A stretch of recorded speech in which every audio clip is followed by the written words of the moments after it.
Primeiro domingo do ano, estamos aqui na casa do Deus Todo-Poderoso. Privilégio para nós sermos aqui ministrados, estarmos aqui louvando, adorando o nome daquele que é digno de toda honra e toda glória. E sempre, irmãos, somos abençoados. Quem vem para a casa do Deus eterno é abençoado. Deus trabalha. Vocês se lembram quando Deus falou para Jeremias, desce à casa do oleiro? Então, é assim que nós fazemos também. Descemos para a casa do oleiro. Aquele que tem poder de falar, de tocar, de mexer em nossas essências. Irmãos, nós somos muito bem afortunados porque temos o privilégio de ouvir a palavra do Deus eterno. A palavra do Deus eterno não volta vazia. Sabe disso? Na sua vida você vai sair daqui com uma grande expectativa, porque Deus vai fazer algo novo na sua vida.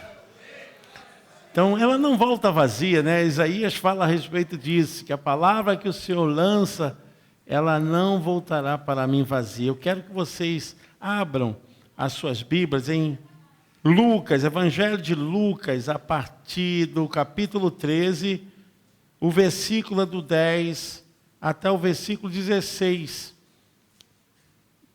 Aqui, ó, já estamos aqui com as escrituras na tela. Olha o que diz. E ensinava no sábado numa das sinagogas.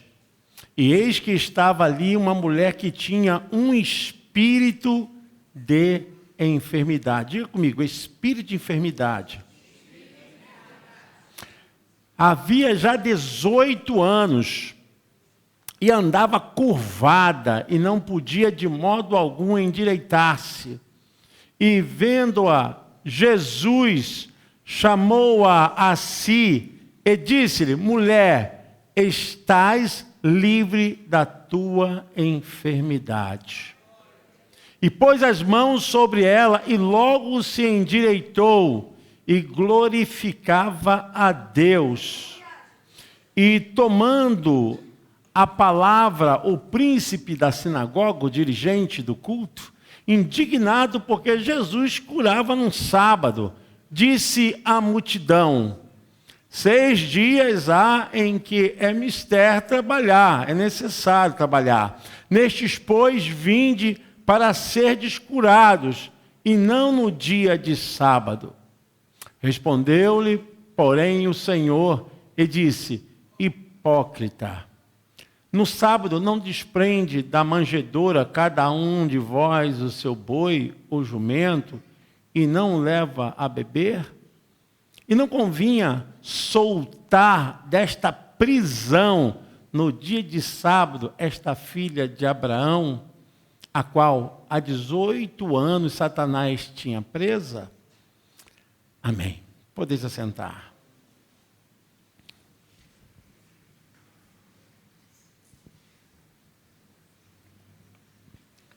Para você entender a Bíblia, é necessário que você conheça as doutrinas de ensinamentos que elas trazem para o conhecimento do ser humano. E se você não conhece a doutrina do pecado, você dará pouco valor àquilo que Cristo fez, que Ele realizou, o seu sacrifício. Se você não entender a doutrina do pecado, você vai banalizar a salvação, vai fazer pouco caso da obra expiatória de Jesus. Mas quando você tem o entendimento do que é a doutrina do pecado e como o pecado afundou a humanidade numa desgraça, e em decorrência ao pecado, tudo isso em que nós vivemos foi afetado, o universo, o mundo físico, toda a estrutura de existência em todo o universo foi atingido, danificado. E quando nós começamos a entender essa obra que Deus, através do seu Filho, aniquilou o poder e a força da maldição do pecado sobre a humanidade. Antes, o pecado, sob a regência de Satanás, dominava as mentes humanas. As pessoas estavam debaixo de um cativeiro de maldição. Por isso que a Bíblia diz que, olhando Deus até a terra, não viu um justo sequer. Romanos capítulo 6, versículo 23. Nós encontramos isso. Mas depois que, então, a graça chegou, a graça, um favor imerecido. O que é graça? É algo que nós não merecemos, mas precisamos. E isso foi ofertado com a morte de Jesus. Por causa da sua morte, nós fomos curados.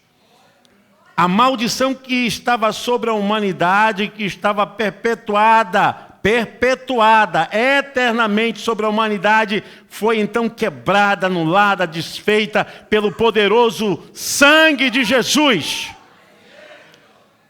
Eu quero que você entenda porque esse texto evoca justamente essa compaixão de Deus para entrar em ação, para anular essa força maldita que está sobre a humanidade. Querendo ou não, direto ou indiretamente, a humanidade foi afetada por Satanás por causa do pecado. O pecado hoje assola em todos os níveis.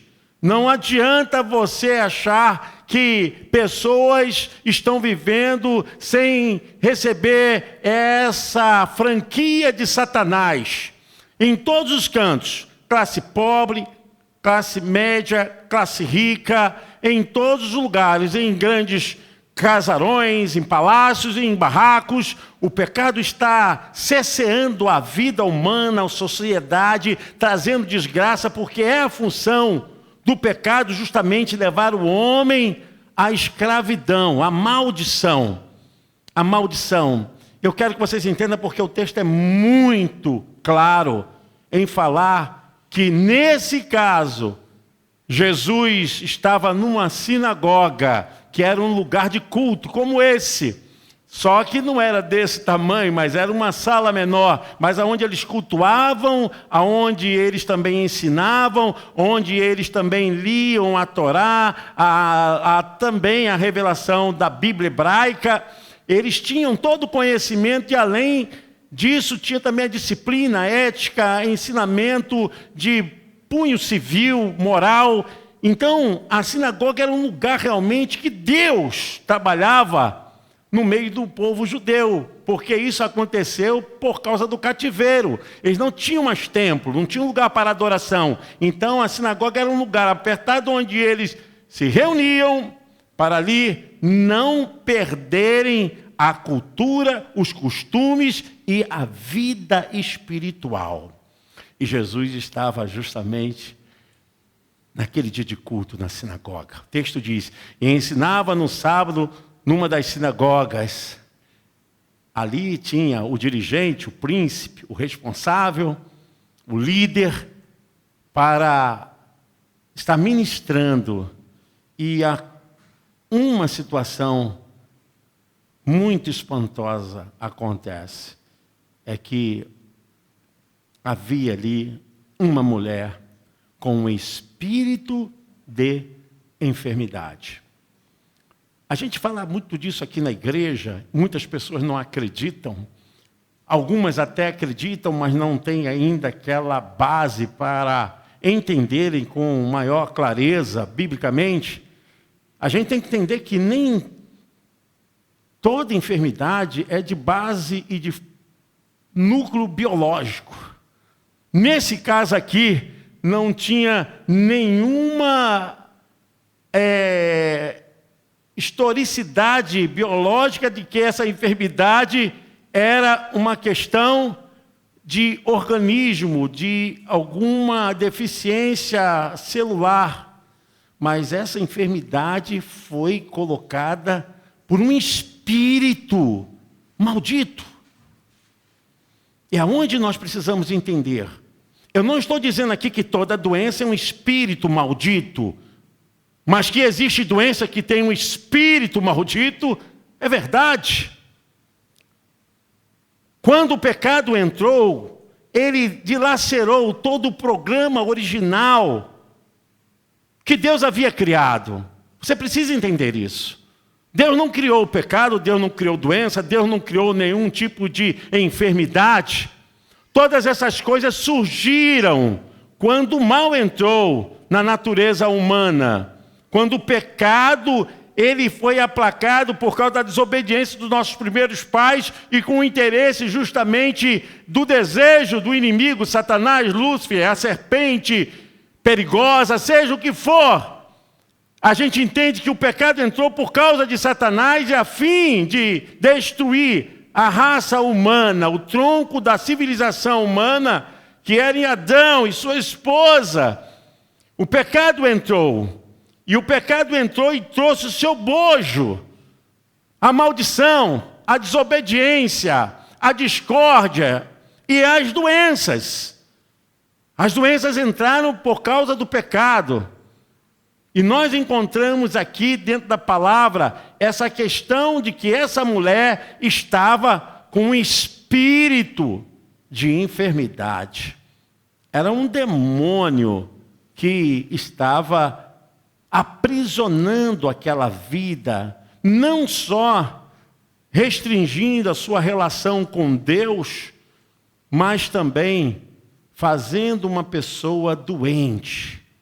Ela vivia curvada, ela vivia limitada. Eu quero que você entenda muito bem isso, porque isso é fundamental para você entender a obra de Deus. Essa mulher, ela identifica toda a humanidade. Quando o pecado entrou, todos nós ficamos curvados para sermos dominados pelo mal. E nós estávamos assim, como essa mulher. E é o propósito de Satanás. Ainda as pessoas que não conseguem entender a obra da expiação, da salvação, ainda as pessoas que estão presas aos vícios, às maldições, às mentiras e toda desordem moral, espiritual, elas estão curvadas debaixo desse peso, sobre a tutela do pecado. Não existe ninguém que por mais rico, ou seja, por mais pobre que seja, possa se libertar dessa situação, que não seja por meio de Jesus Cristo, da fé. Atingiu a humanidade. Todos nós fomos atingidos. E agora Jesus se vê na possibilidade de mostrar a sua compaixão, revelar verdadeiramente o seu coração e o seu propósito, a sua missão, a fim de instaurar o seu reino e demolir as forças de Satanás, trazendo sobre as almas humanas agora o refrigério de Deus e dirimindo das mentes o poder da escravidão, o poder da maldição. E quando nesse momento Jesus avistou aquela mulher não correu até Jesus, ela não pediu nada a Jesus, mas foi o amor preocupante, cuidadoso que Jesus tem e sempre terá por toda a alma humana, por qualquer pessoa. Irmão, seja qualquer pessoa, pode ser aquele mais lambuzado no pecado, mais entremeado no mal. O amor de Deus continua sendo o mesmo para todas as pessoas, amém? Você pode aplaudir o nome do Senhor? Toda alma é objeto da compaixão e da misericórdia do Deus eterno. E essa mulher estava ali, 18 anos, escravizada, que tinha um espírito de enfermidade e andava curvada e não podia de modo algum endireitar-se. A humanidade não vai conseguir a sua própria absorção. O ser humano não vai conseguir se auto-absorver. Eu quero dizer que ninguém pode se auto-salvar. Nós precisamos de um Salvador. O retrato dessa mulher é que ela revela, mesmo sabendo o estado dela, a condição dela, a Bíblia diz que ela não podia se endireitar. A gente vê a humanidade assim. Os requisitos dados por essa sociedade são paliativos para que a pessoa tenha uma pseudo condição de alívio, de vantagem. A gente vê as pessoas tentando e batendo em todas as portas, tentando se aliviar, tentando se consertar, tentando se endireitar, mas cada vez mais há uma tutela de peso sobre a vida, sobre a humanidade, sobre as pessoas, sobre famílias, sobre homens, mulheres, jovens, crianças. Há um peso, uma maldição. Satanás, ele organizou para que as pessoas se sintam assim e não têm condições de se libertar se não for por meio de Jesus Cristo, da fé. Por isso que o texto lá em João 8,32 fala que é através justamente dessa verdade que nós vamos ser libertos. Não adianta as pessoas tentarem por todos os meios, por todas as formas, e as pessoas tentam procurar algum tipo de alívio. O número de pessoas que cada vez mais se afundam na tristeza, na angústia, é alarmante. É alarmante. Nós vivemos hoje num tempo onde as pessoas estão procurando alívio, mas há um poder tutelar, desgraçado, sobre as mentes humanas. Eu quero que você entenda isso. Nós somos objetos do amor de Deus. Deus, Ele tem derramado sobre nós todos os dias, através da sua palavra, através dos seus interesses, através da sua onisciência, através do seu olhar que é perscrutador. Ele quer nos salvar, nos libertar, quebrar as cadeias, as maldições que estão em nossas mentes. Dores, enfermidades físicas que foram geradas através de abertura para a entrada de demônios. Muitas pessoas não creem nisso, mas crentes também são atingidos por esses espíritos. Muitos ainda não entendem que nós estamos num campo onde a dimensão, ela é também danificada no estado físico. Não só no estado espiritual, emocional, mas no estado físico. Esse texto é muito claro, ela estava indo para a casa de Deus. Ela estava buscando a Deus. Ela estava procurando a sua bênção, a sua vitória.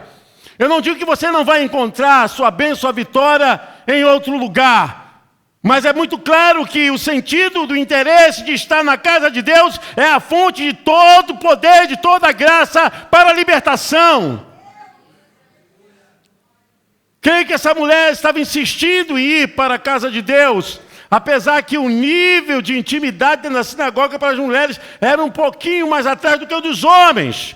Isso prova o seu interesse, além de evocar o desejo de quebrar na sua mente esse preconceito judaizante. Mas ela estava ali indo para a casa de Deus. É muito fácil você receber conselhos enquanto as pessoas estão te empurrando para o pecado, para o erro. É muito fácil quando as pessoas dizem, já fica em casa, não se preocupe com isso não. Isso são pensamentos para desconstruir aquilo que Deus tem para a sua vida. Eu quero que você entenda que ainda que seja difícil e por mais que isso seja um processo de tempo, ainda há poder e a graça, a libertação na casa de Deus. Não desista, meu irmão. Às vezes há um espírito que tenta desarmonizar, o seu estado relacional com Deus, colocar fraqueza, colocar pensamentos impeditivos, colocar desgraças. Quantas pessoas às vezes vêm e dizem assim, poxa, eu não recebi nada. Como você não recebeu nada? Você está aqui, levantou as mãos, adorou a Deus, você glorificou o Senhor, recebeu de graça a porção da palavra de Deus, como eu também estou recebendo. Isso é um manjar de Deus.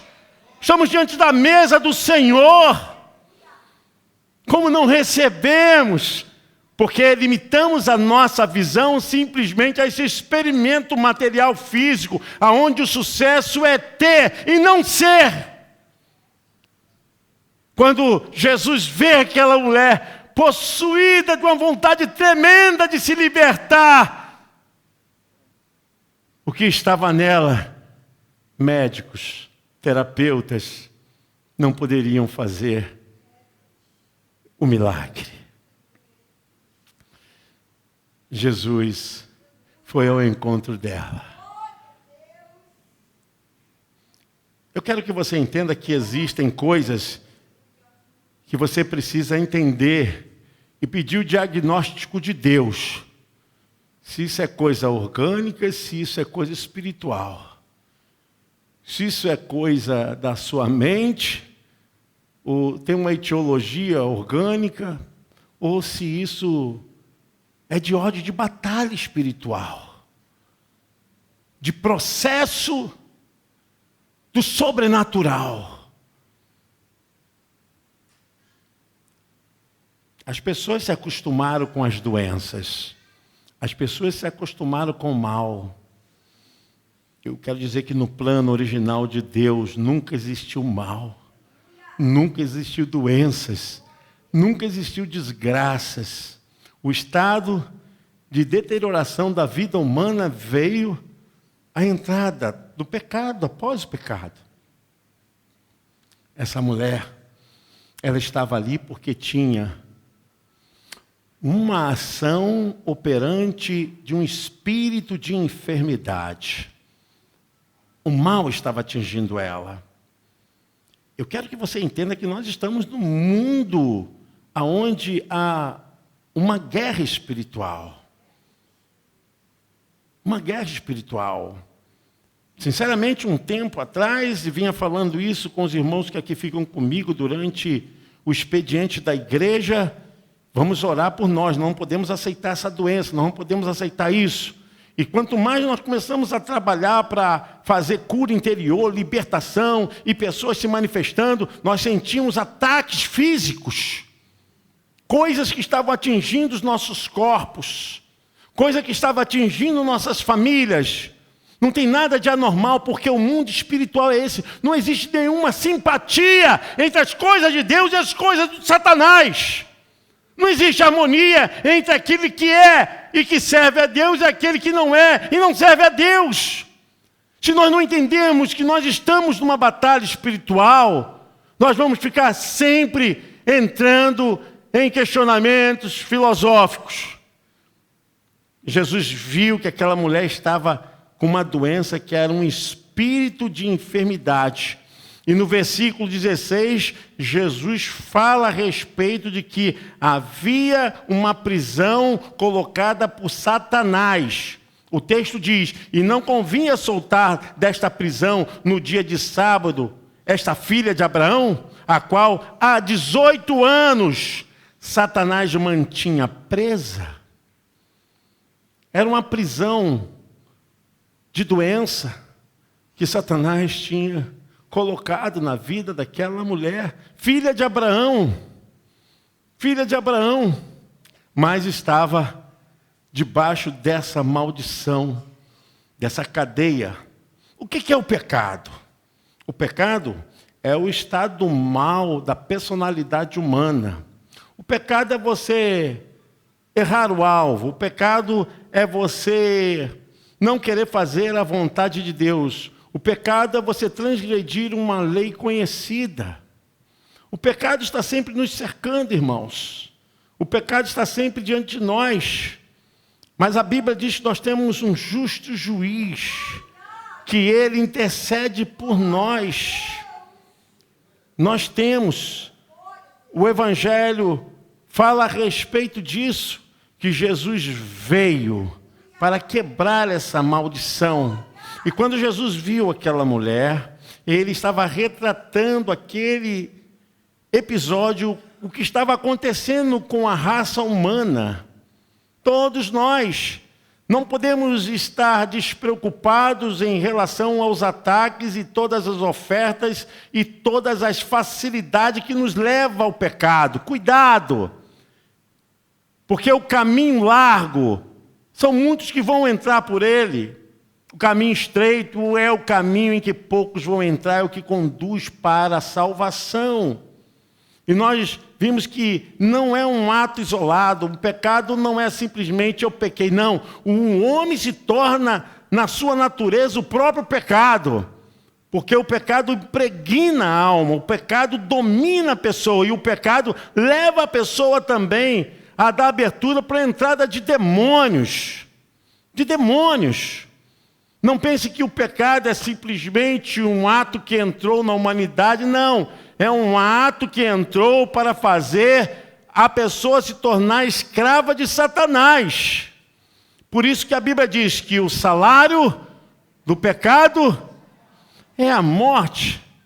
Mas não só a morte física. Principalmente o que aconteceu no Éden foi a morte espiritual. Quando Adão e sua esposa se sentiram envergonhados, nus, e ali Deus fez a provisão em que cobriu-os com pele de animal. Eu quero dizer para você que nós estamos numa dicotomia. Existe uma ação de bifurcação. O caminho que leva para Deus e o caminho que leva para Satanás. Eu vou ser muito claro, objetivo, não vou ficar aqui poupando palavras. Ou você serve a Deus, ou você serve ao diabo.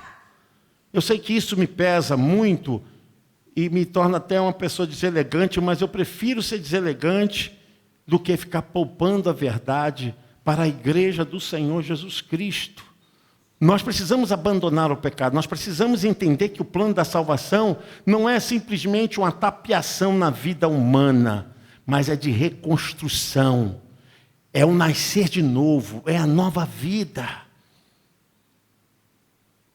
Hoje nós estamos vivendo um tempo que aquele que realmente não serve a Deus não vai aguentar as pressões. Satanás está jogando sujo, Satanás está arrebanhando as pessoas, Satanás tem todos os truques, todas as ações para iludir, para tentar enganar. Ele está trabalhando para isso, para até enganar os fiéis da casa de Deus. Está fazendo de tudo para isso. Não pense que é só com as ovelhas, não. Nós, pastores, também devemos ter cuidado de preservar a nossa vida espiritual. Cuidado no que fala, no que vive. Nós precisamos cuidar tanto quanto as ovelhas do pastoreio do Senhor Jesus. E muito mais, porque ele persegue para destruir mesmo os líderes.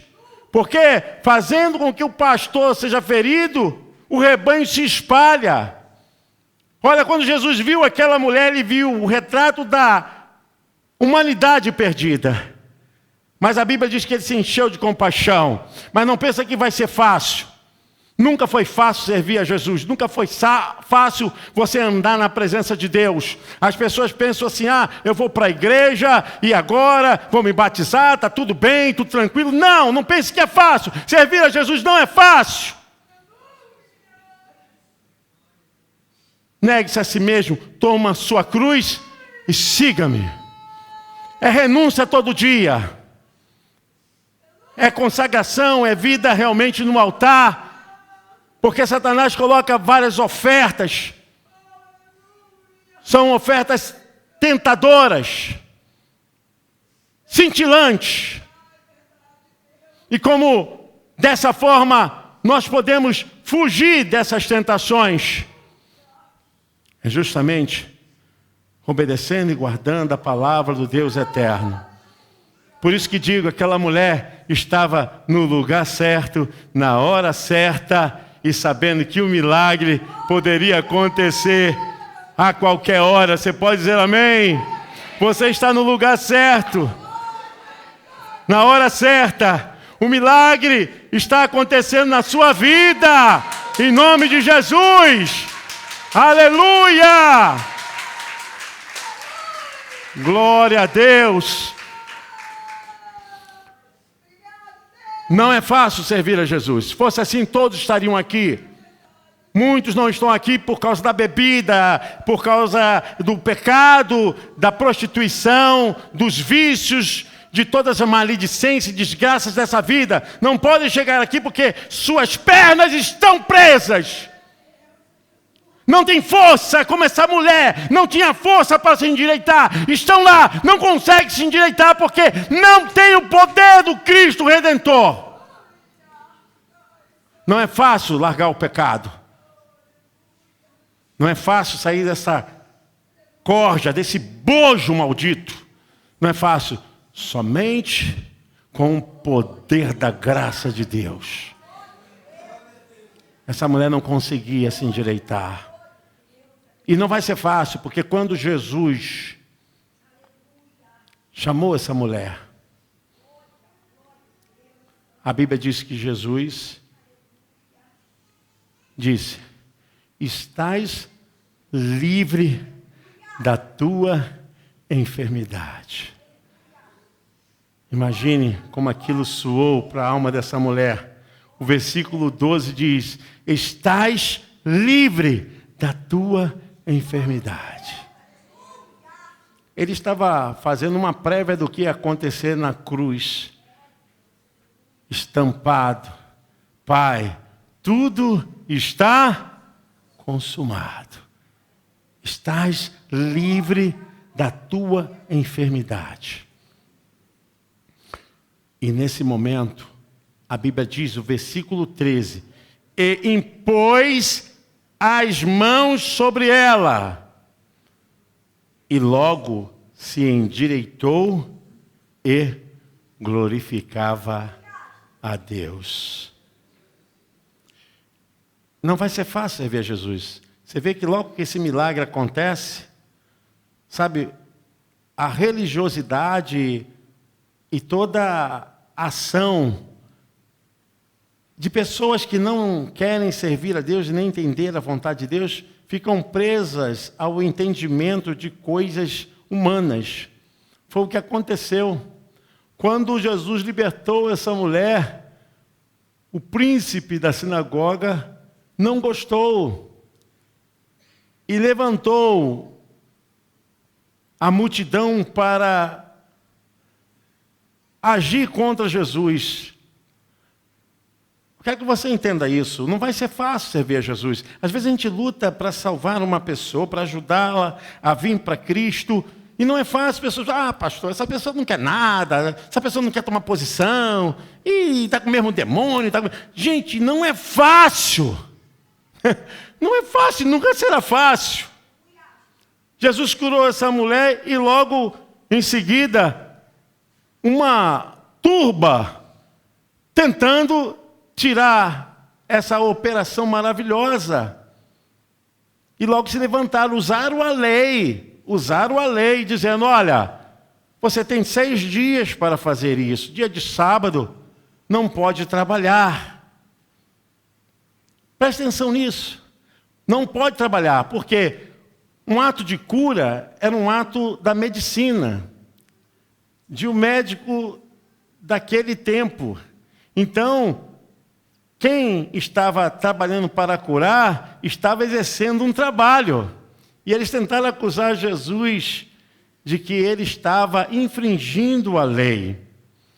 Versículo 14 diz: e tomando a palavra o príncipe da sinagoga, indignado, porque Jesus curava no sábado, disse à multidão: 6 dias há que é necessário trabalhar, é mister trabalhar. Nestes, pois, vinde para serdes curados, e não no dia de sábado.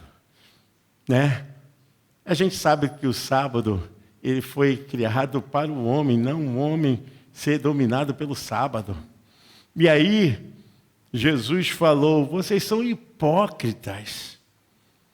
Vocês são tão irrelevantes com as atitudes que vocês têm de uma visão mesquinha pela vida humana. Porque no dia de sábado, se um jumento ou se um animal de vocês caírem numa vala, ou se prenderem em algum arame e ficarem machucados, vocês vão cuidar, vocês vão tratar e vão dar de beber e vão dar de comer. Como no dia de sábado não poderia salvar e libertar essa filha de Abraão? Eu quero encerrar só para criar aqui um pensamento de quanto nós desmerecemos as almas humanas, de quanto nós desmerecemos as vidas daqueles que estão na maldição do pecado. E às vezes nos permitimos ficar no nosso gueto religioso, na nossa fé cotizada, né? Simplesmente nesse tempo, enquanto o amor de Deus quer alcançar todas as pessoas. A gente quer se sentir privilegiados, eu sou privilegiado. E Jesus está falando, olha, se vocês nos dias de sábado sabem tirar seus animais das valas, das covas, da prisão de arames, vocês acham que Deus não tem interesse em salvar essa filha de Abraão no dia de sábado? A hipocrisia era tamanha que eles ignoravam a importância de uma vida para Deus. E que eu falo para os irmãos, quem somos nós para julgar as pessoas? Eu não estou aqui para julgar ninguém. A Bíblia diz que a salvação é para todos. As pessoas acabam sofrendo na vida, mas isso não significa que elas não tenham oportunidade, que elas não tenham a chance. Isso é graça, misericórdia. E o texto diz, o versículo 16, não convinha soltar desta prisão, no dia de sábado, esta filha de Abraão, a qual há 18 anos Satanás mantinha presa. Satanás que mantinha presa essa filha de Abraão. Eu quero, em nome de Jesus, declarar para a igreja do Senhor que é tempo de cura, de libertação. É tempo de nós colocarmos diante de Deus aquilo que nos atinge, que nos afeta. É tempo de libertação. Há quantos anos você tem carregado isso? Esse momento que está encurvado. E é difícil, porque quem fica curvado não consegue olhar para a vida, só olha para o chão. Só fica dominado pela esfera inferior. Não consegue ver as coisas superiores da vida. É o que Satanás quer fazer. Deixar as pessoas presas, não literalmente nessa curvadura, mas pela mente curvada no pecado. Acham que são livres, mas são dominados pelo mal. Acham que podem, mas estão sempre dominados por aquilo que nunca conseguem se libertar. E é um tempo de salvação. Quantos anos você está assim? Quanto tempo você vive assim? É um tempo de você sentir o poder de Deus para quebrar essa curvadura na sua vida. Essa condição. Essa mulher sofria tanto. As pessoas acham que Deus é conivente com o sofrimento. Gente, Deus não é conivente com o sofrimento de ninguém. A dor que você sente na sua unha encravada é que dá vontade de Deus. Para de palhaçada. Nunca foi. Nunca será. Deus não é conivente com o sofrimento de ninguém. Isso está agora permeado na face da terra porque o mal está aí. E nós temos que lidar com essas coisas, mas precisamos entender que aquilo que acontece com o pobre acontece com o rico. Aquilo que acontece com o crente acontece com o não crente. A diferença é do pobre, do rico, do crente e não crente, é que aqueles que têm Deus sabem muito bem aonde pode buscar para vencer todas essas questões. Uma certa feita eu estive numa pousada e o dono, sabendo que eu era pastor, e começou a falar da Bíblia. E é muito bonito falar da Bíblia. Muito bonito. Agora o importante é você viver a Bíblia. E de repente ele pediu licença, acendeu um charuto e estava ali, e botou um uísque. Ele falou: olha, eu não consegui ficar dentro da igreja porque eu gosto de fumar, eu gosto de beber. Aí eu falei: esse teu encontro com esse Jesus pode ter sido no início um encontro muito maravilhoso, mas não foi suficiente. Porque aquele que tem realmente uma fé em Jesus não fica preso debaixo desse tacão. Paulinho, pode colocar aí João 8, 32, depois vamos ver o 36. Quem encontra-se com Jesus se liberta e se liberta de verdade. João 8, 32, há uma revelação do próprio Senhor Jesus Cristo. E conhecereis a verdade, e a verdade... O versículo 36, Paulinho.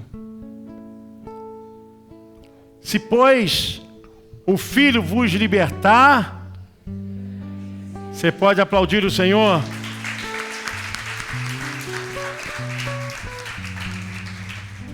Aí teve uma pessoa que perguntou: pastor, que o vício de cigarro é o pior vício que existe. Irmãos, eu sinceramente não vejo nenhum vício difícil para Deus. Isso é conversa de sempre ter um apoio para ficar permanentemente dependendo dessa dopamina maldita do cigarro. Cigarro é uma maldição. Não só no mundo espiritual, como também no mundo físico, orgânico. É uma maldição, maldição, maldição. Bebida é desgraça, maldição. Todo vício é uma desgraça. Qualquer vício é uma desgraça, maldição. Eu quero dizer o seguinte: não existe vício difícil para Deus. Isso é coisa do diabo na tua mente. Porque eu não consigo me libertar do cigarro, não consigo me libertar Então, meu querido, você não conheceu o Filho. Se, pois, o Filho vos libertar, verdadeiramente sereis livres. É essa liberdade que nós, no mundo espiritual, alcançamos. Como eu dizia daquele senhor, ele não conseguia servir a Deus porque estava preso ao charuto. E todo mundo sabe, né, que o álcool, o fumo, sempre tem um poder dopaminérgico, sensação de prazer. Isso no mundo dos neurônios, né? Isso dá prazer, uma sensação de bem-estar, de estar solto, de estar livre, de estar infectando a vida com maldição. E é disso que o diabo prende a pessoa, que coloca isso na mente da pessoa e fica presa. Mas eu quero dizer para você, não sei quantos anos você talvez esteja preso a algum pensamento, algum tipo de vício, algum tipo de atitude, ou se é lascívia, não sei. Tem gente que é presa à pornografia, tem gente que não consegue. Eu quero dizer para você, aquele que libertou aquela mulher que estava curvada, está aqui essa noite. E nos liberta, não só vocês, mas também a mim e a qualquer um que busca. Porque ninguém aqui é melhor, mas ninguém também aqui é pior. Nós estamos no mesmo patamar e nivelamento daquilo que pode ser atingido na humanidade. Mas eu quero que você entenda que você tenha que ter uma decisão. Fique de pé em nome de Jesus. Quero orar por você. Quero interceder por sua vida. Antes de você tomar a ceia do Senhor, sabe? Faça um concerto com Deus. Fale com Deus. E se possível, essa mensagem depois vai ficar na rede social. Pega lá, escuta novamente. Olha, eu quero aprender o que o pastor falou. Vocês não têm o dever de saberem tudo sobre a Bíblia, não. Isso é para mim e para quem é pastor. Mas, meu irmão, pega, escuta e ouve cada vez mais e retorna a ouvir, até que isso entranhe dentro de você, se torne vida na sua vida, sangue no seu sangue. Porque essa repetição que vai te levar à persuasão, escutando, ouvindo, obedecendo a palavra de Deus. Não fique só aqui nesse campo do agora, não. Depois vai ficar lá, dentro da rede social da igreja, vai ficar nos grupos. Pegue, escute, entenda, traga para a sua vida, ore a Deus, faça um propósito com Deus para quebrar essa maldição. Porque você está achando que é coisa da sua mente, está achando que é coisa que seja uma doença física, orgânica, e eu quero dizer, pode ser coisa de Satanás atingindo sua vida, sua família e todos os seus sonhos, como atingiu a vida daquela mulher.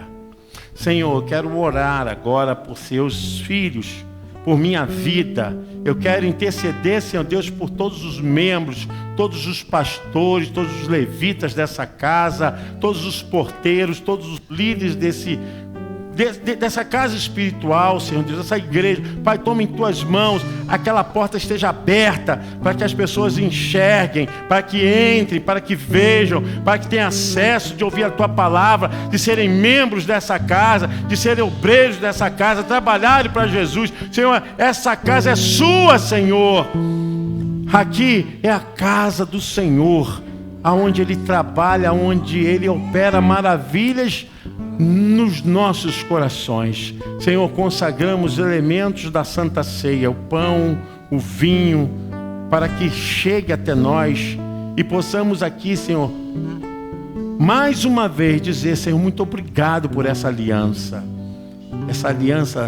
através da Santa Ceia, desse compromisso espiritual. Abençoa todos nós te pedimos em nome de Jesus. Amém. Você pode aplaudir o nome do Senhor.